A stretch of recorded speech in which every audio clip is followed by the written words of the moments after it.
Good morning, children. We had enough of revision of these 2.5 lessons. I think you don't require any more revision regarding this one, regarding these lessons, okay? And now, for the long questions, children, I'll tell you, just don't go for very long questions. Just know whatever I have told you to learn, you can go with those.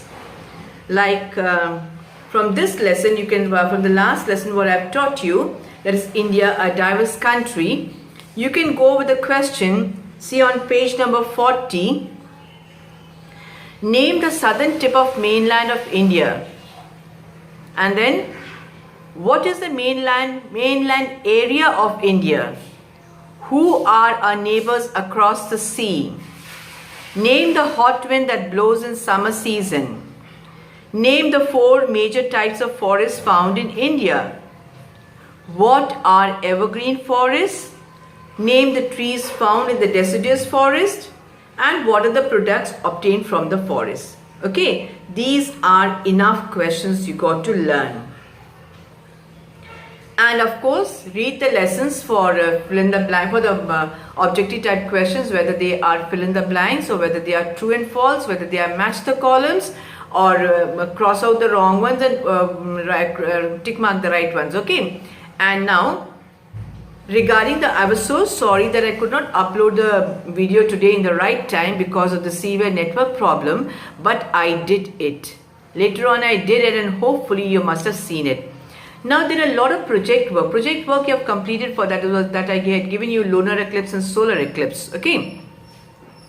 Another in the activity class I told you just to make all these things why you may need it when any time an exhibition is held in the school, you can produce that. And not only that, even if you have to give some pictures on this videos and all, if you're asked to, you can do that too, and you will have things ready-made, you got it, and instantly you can click pictures and send them. And it's not only that, it will be also helping you for what? To get the idea of the lesson. And since now we do not have in these examinations, we do not have any map pointing and all, map marking and all, nothing we have, but we do have it in the curriculum for the annual examination. So just for you, since you're having time over here, I told you to practice these maps. Take an outline map. You can at least trace it, or you can Xerox it if you want to. You can buy as many you can, and since they are not of much price also, one map you will be doing, I discussed with you in your activity class. You write it over here, do one physical feature map with what you can go with the rivers and mountains. And then another one you can go with your production, like agriculture production. Then what is which state is very famous for producing which thing? And then not only that, even the states. You mark the states on the map, and even the surrounding areas in the surrounding neighboring lands of India. You can mark those also. And you can keep it, and nicely you can color it also. You know, it looks very attractive if you color it also, but be very neat in writing it, okay? The writing should be very neat and distinct so that when a teacher corrects your paper, she is able to understand what you have written. Do write your name also on that. Not only the drawing should be there, your name should also be that, okay, children? And then now, what else do you want me to discuss with you? I don't know. What else can we do? Since we were proceeding with the 5th lesson, I think, yeah, we had done till the abiotic components, isn't it? Now let us go a little more further with this one. What is this all about? Interdependence of and between different regions of the world. The things that are present in the environment are connected to each other. They depend on each other for their benefit. This can be defined as an interdependence. Interdependence, we depend upon them and they depend upon us. Like how we depend upon the trees and how the trees depend upon us. Like we get oxygen from the trees and the trees get carbon dioxide from us. So we are interdependent. Okay. It can also be defined as a mutual understanding, give and take, mutual understanding, because both partners get benefit from each other. What is the relation of plants, animals and microorganisms with each other and the non-living things that surround them? Let us study in details about this one. I had given you one picture of this also. I think this picture I had given you, isn't it? This picture I had given you. So let us read about it, what it is given. We know that animals depend on plants for food. Like the goat, what does a goat eat? Goat eats grass, the plants and all the herbivorous animals. The herbivorous animals eat the plants and the carnivorous animals eat animals. This connection of plants and animals makes a food chain in the environment.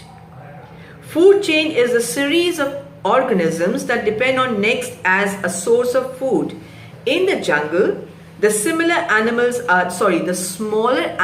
are killed and eaten by the larger animals. Example, lion eats the deer and the deer eats the grass. So see how they are dependent. The lion depends upon the deer depends upon the grass. Okay, so this is called as the plants and animals relations. Now how does animal depend on plants for water? In desert, there is no water. But the animals quench their thirst by eating plants, because when you squeeze the leaves of any plants and all, you'll see the water comes out. Animals depend on plants for shelter too. Animals such as monkeys, birds, squirrels, and different kinds of insects make plants and trees as their shelter homes. Snakes, leopards, anteaters, and pandas also find shelter on the branches of forest trees. Plants also provide oxygen for animals and the living being. Just now I told you that we get from plants, oxygen we get from plants, and whereas the plants get carbon dioxide from us. So this is how the animals depend upon the plants for water. Then how do the animals help plants? Animals eat fruits and the seeds are passed on from their stool. The seeds scatter on the ground. This helps in the growth of plants with the help of proper sunlight, air and water and minerals, because without proper dispersal, that is dispersal means the proper scattering of the seeds, a seedling cannot grow properly. If they are clustered together, they do not grow properly. That is why they have to be scattered. There are some fruits and seeds composed of bristles and spikes. These get attached to the animal's body and are dispersed in different parts of the land or jungle wherever the animals move. Since plants cannot move, they rely on animals to scatter their leaves. Can a plant move from one place to the other? Yes, of course, got a movement, but that's extremely slow. You cannot take it into consideration that it can move. Okay, since plants these spiky fruits and all, what do? They get stuck to the body of the animals, and what the animals do? They move from one place to another place, and this is how that falls on the ground, and a plant grows from that place. So this is how the animals help plants. And how do plants depend on animals for carbon dioxide? Animals breathe out carbon dioxide and plants are carbon dioxide to make food. And plants use carbon dioxide to make food. Animals make soil fertile. Earthworms, what are earthworms? They are called as the friends of the farmers. They keep on digging the soil and make the soil soft, and it helps the farmers to grow their crops. Earthworms and rats make the soil fertile.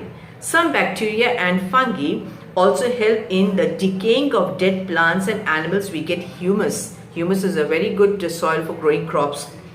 So animal and animal relations. Animals also depend on other animals for the benefits. For example, the relationship between the cattle and the egrets. And egrets ride on the cattle and feed on the insects. The cattle is happy because an egret helps him to get rid of an irritating insect. So we studied how plants and animals help each other. Now let us study about the interdependence of humans on other for the benefits. There are two main types of interdependence between the people in the world. One is called the economic interdependence and the other called as the global interdependence. So I think children, till here let us read it till here only. We can go very slowly since this chapter is not included in your half-yearly examination. since I did not have anything more to tell you about, that is why I started this chapter with, and we have done little bit anyway. It will help you out. It will not go of any waste. Okay children, till then, take care of yourself, take care of your health, be safe, do not come out of the houses, which I always say, and be very polite to your parents, listen to your parents, and lead a healthy life. Thank you so much.